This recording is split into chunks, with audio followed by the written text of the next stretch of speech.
Masaya magandang araw kapamilya, ABS-CBN at GMA Network. Magsasanib pwersa nga ba sa muling pagbabalik ng Pinoy Big Brother sa telebisyon?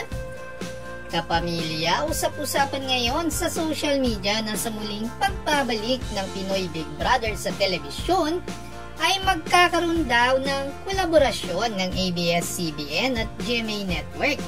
Kapamilya, sa ngayon ay hindi pa ito kumpirmado, ngunit kung matutuloy, ito na ang ikatlong pagkakataon na magsasanib pwersa ang GMA at ABS-CBN matapos ang matagumpay na hit teleserye na Unbreak My Heart. At syempre, ang nangungunang noontime show ngayon, ang It's Showtime sa GTV. Kapamilya, kung kayo ang aking tatanungin, okay lang ba na papasukin na ni Big Brother ang GMA sa kanyang bahay?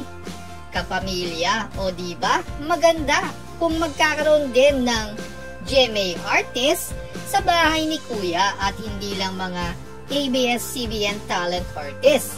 Anong sa inyo kapamilya at kapuso?